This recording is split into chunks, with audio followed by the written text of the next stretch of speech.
Hey guys, it's Penelope in London. Mars has moved into Gemini, so I'm going to read up a little bit about that, and I'm just going to show you. You can see here on the screen that I have today's chart, and this is in London, UK, 14:05 currently. And what we have, I'll just get my marker. And you can see here that we've got Mars at 050. So this is going to be here. Mars takes 2 years to move around the chart. So you want to look where that's falling for you. This is actually on my sun today because my sun is 0 degrees of Gemini. So that Mars is actually conjunct my sun at the moment, but we're not going to talk about that. I'm going to move over to a slideshow I made in I think it was earlier last year. I know when it was. We had Mars retrograde. So last year I made this slideshow. I'm just going to run through a little bit of it. So I like this image. And then where Mars resides shows us the evolutionary intention and our soul desire. Mars, house, sign, and aspects show the desire, will, and instincts and how this is played out.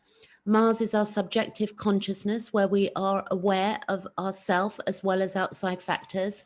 And Mars is where we are aware of our desires. Our Mars transit shows us what we are confronting. We are confronting the circumstances. It also shows us where we may be blocked and stifled. So if we look at Mars, the warrior, and it can also be impulsive, and it's also where we get on with things, we make things happen. Mars goes retrograde, it happens every 2 years. So that happened in 2020. So that won't happen again until 2022. And Mars takes 2 years to orb a chart.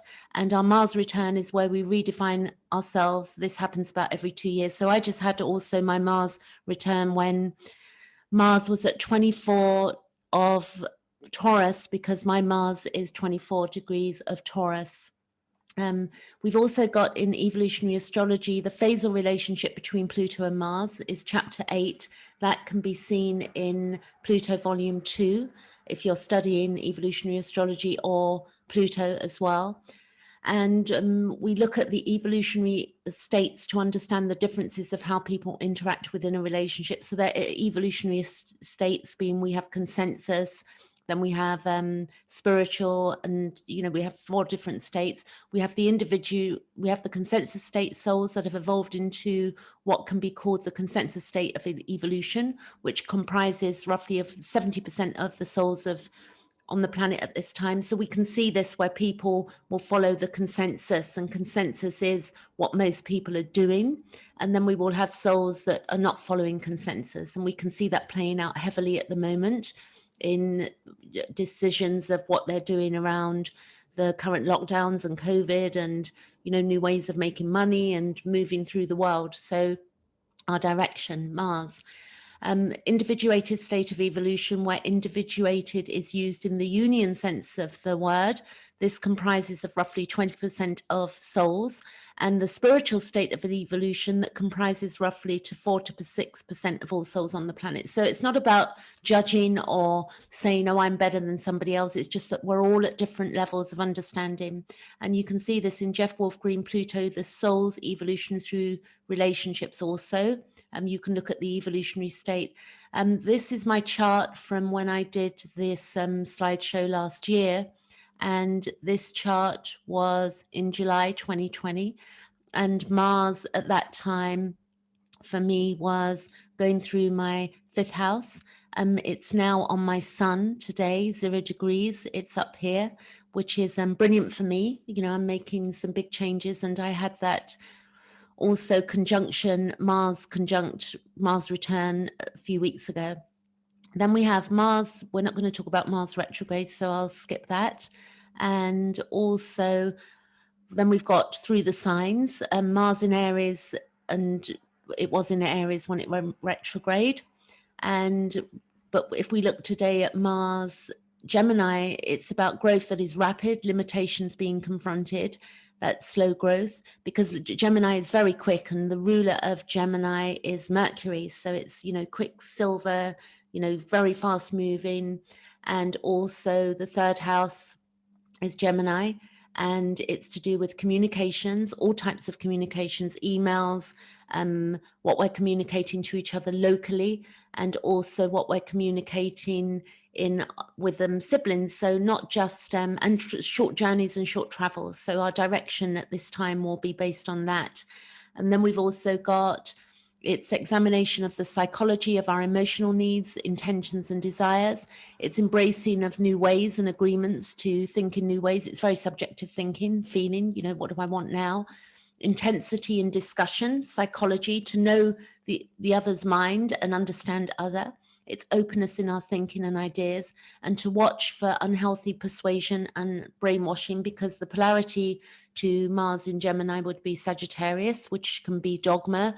And also Sagittarius is ruled by Jupiter rules Sagittarius, sorry. And what we have is that we can have expansion for better or worse in that. We always look at the polarity in astrology as well and integrate the whole chart. We want to watch for the unhealthy persuasion and brainwashing at this time, which is quite important. And there can be resistance and repulsion from past life dogma, which is to do with the Sagittarius aspect. So now if I go back to the chart of today, the emanated page, we're going to see how long this is going to be. I'm going to go by weeks, because I know that Mars takes 2 years to move around the chart. So we've got it at 0 degrees today of Gemini. And then we're going to go 1, 2, 3, 4. That's 4 weeks. It will be at 4 weeks on the 2nd of April. It will be at 17 degrees. And then it's going to also have crossed over the North Node, which I won't talk about today. Then we've got 1, 2, 3, and then it goes 0 degrees. So on the 23rd of April, it will move into the sign of Cancer. So it'll be in water, which is a whole different feeling for it. We'll go from communication into being emotional and into water. So this would be, let's go back by days to make sure I've got this date. We've got 29 degrees on the 22nd of April. And then if we go hours, we go 1, 2, 3, 4, 5, 6, 7, 8. There you go. If I keep going, it's going to go 0 degrees.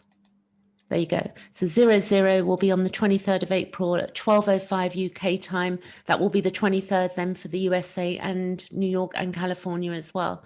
So from now, today, until the 23rd of April, 22nd, 23rd of April, we have Mars will be in the sign of Gemini.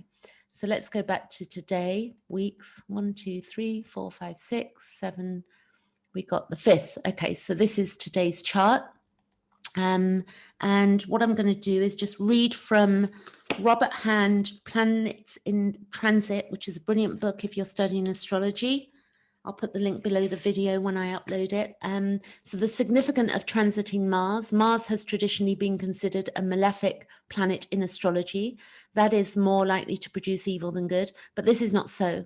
Although, as in the case with any planet, if the energies of Mars are allowed to operate to excess, its effects can be quite difficult, but usually there is nothing to fear from transits. And in fact, its energies are a vital part of life. So the planets aren't doing anything to us. It's very much our feeling place. So with that Mars on my sun, you know, what am I feeling today? I'm, you know, the light's being shone and what the way, the direction I want to move forward. And that Mars in my chart will be aspecting other planets to my own natal planets. So I get a view of my own personal life and my feeling place. And this is why it's different for everybody. Everybody's chart is different because of all of our planets fall differently. Mars is an energy planet. It's to do with our energy, our libido, and not so much sexual libido. The word libido can be related to that, but the psyche is libido as well. It's energy. Specifically, it rules the energy that an individual uses to maintain him or herself in the face of pressures from the environment. We're also impulsive with Mars as well. And also Mars is related to Pluto. They interact with each other. And Pluto is life, birth, death, transformation, transmutation. The Mars energy says that This is what I am, and I can be no other way, and prepares the individual to fight if necessary, to maintain its position. Obviously, one can have no individuality without this energy. It is a fundamental part of our ego drive, and anyone in whom the energy is weak is not much of a personality. So when we've got a strong Mars, we can be, a very strong Mars can make people very impulsive depending on where it is, and it can be more balanced out in other signs. For me, I've got Mars in Taurus, which makes me a plodding energy where I'm building behind the scenes, and it's in my 6th house. So that defines that I'm using it in my areas of work and of being of service. So we're all going to use our Mars differently, and then the aspects too, which we would look at. Obviously, one can have no individuality without this energy. Persons with a weak Mars, so don't take that personally if you think you have a weak Mars, often do the things that are attributed to a strong Mars, such as acting, it can be extreme, irritable or argumentative. Also, Mars is also connected with work and physical energy, and often it transits signify a day when you feel very energetic and vigorous. So for me, I've got that. I've got Mars on my Sun for the next few days coming up. In fact, one way to ensure that a Mars transit will not cause disputes or arguments with others, which is a sign of malfunctioning Mars energy, is to have plenty of hard work to do. So we can direct that energy. We could work out, we could do something positive with it, we could create a piece of art, we could be, writing, we could get that energy out in any way we want, so we're not stuck, we have free will. And the negative side of Mars, or, the lower octave would be, it manifests, in a way when we don't have energies to other outlets. So we can find outlets because we have free will via our thinking. As Mars transits each planet in our horoscope, the areas of life related to that planet will become energized. So for me, it's going to be my relationships, because they're going to be energized because I'm clearing the air, because Mars is going to be moving through my 7th house very much for the next couple of months. So if it's in your 4th house, so you want to look where this Mars is happening, definitely. As Mars transits each house, the affairs of that house become energized, just as with the transited planets. Also, you will be most active or seek to assert yourself through the affairs of the house occupied by the transiting Mars. And here again, you are likely to have conflicts with others in those areas of your life. So if we know we're going to have conflicts, we can have a meeting with ourselves, understanding our own astrology, or a meeting with an astrologer to understand our astrology would be a good one. The only real danger with Mars is that its energies, when sublimated to the physical level, can, signify, bumping into things and causing, we don't want to be rushing around like a bull in a china shop. We want to slow down. For instance, when it's Mars in Aries, it's going to do something completely different. My Mars in going through the 7th house will have the aspect to Libra, although my 7th house is Gemini, because traditionally Mars is the 7th house is Libra. I understand that I'm dealing with relationships. It's a double hit there for me. You must learn to express your resentments and anger, for they are a legitimate part of our being. So we must learn to express ourselves, particularly in ways that are where we can gain understanding and evolve our problems. So if we generally just take Mars in the 3rd house, it would mean for all of us as a collective, or Mars in Gemini rather, if we looked at that, it's the tempo of our everyday life will pick up considerably during this transit.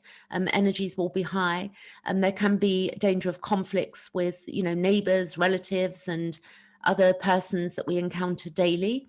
However, we may be able to get together with these people and also collectively accomplish something together. And this can be positive with this energy as well. We can identify very strongly with our ideas and our own opinions at this time, and we can be inclined to be argumentative. If someone disagrees with us during this period, it can be seen like a personal affront. Instead of identifying with our possessions, as in the 2nd house, this is Robert Ham, by the way, you identify with your beliefs. So this is about our thinking. There can be times when we will defend our ideas on any subject. You know, this is Mars in Gemini, yes? So it's really important we understand that it's to do with the mind, Mercury. And we don't want to get into pointless arguments by defending a position that does not need to be defended. And we don't want to coerce others. And we can put forth our ideas with considerable vigor at this time, and it may provoke others, but also we're going to have extra routine communications, letters, conversations, and we don't want to take on a defiant tone with others. You know, we can soften that tone if we understand what's going on. And this is the beauty of astrology, that when we understand the archetypes and the meanings, then we can begin to evolve through our psyche, through knowledge. You know, it's psychoeducation. This is what part of what astrology is. Mars energy is a sign of, you know, what can be deficiency, a sign of a deficiency when we don't feel secure. On the other hand, if we've got ideas to sell and we're trying to, you know, a job or such like, then we can, you know, we can make a good impression if we want, but also we can, you know, don't want to overuse our power either, or misuse power because of the polarity of dogma with Sagittarius. This transit is a very good time for vigorous mental work, because it's, you know, Gemini is ruled by Mercury, and your mental level will be high, and you will be able to work longer hours and deal with intellectual tasks. So do subscribe if you haven't subscribed. I'm making regular videos on different subjects, on, you know, trauma and PTSD, and also doing a podcast every week with different ladies that I know, and possibly gentlemen in the future as well. And also, let's look at this chart briefly. We've got Mars. What's Mars up to? Mars is trine to Pluto at this time. So it's trine in Pluto, so this is a nice one for us. Let me just see that there, actually. I'm just looking at an app that I have to check something.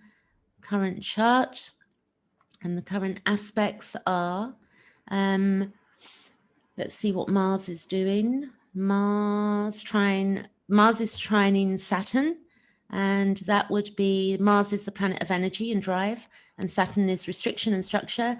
And so with this trine, it is more difficult to get things done. And although projects are also more thoroughly grounded in reality, everything develops well, but slowly. There is potential for a great focus and concentration of energy, and whatever is begun or pushed through now will have lasting impact. So we can see it's in a weak trine, because it's at the moment, it's in a weak trine at the moment. So it's within 8 degrees. So let me just see something here. I'm taking this forward. So that trine is going on. This is nice. We've got a trine there, and then, which looks like it's applying. And then the Pluto, Mars trine Pluto, is in a weak trine as well. And Mars, our desire manifests more fully and becomes known. There is also potential for anger or selfishness to surface, and our ego can be stronger at this time. So it's wise to direct our actions in ways that lead to understanding, healing, and regeneration, which is the aspect to Pluto. Thanks for watching. Catch you later. And any questions or comments, leave below the video. Thanks.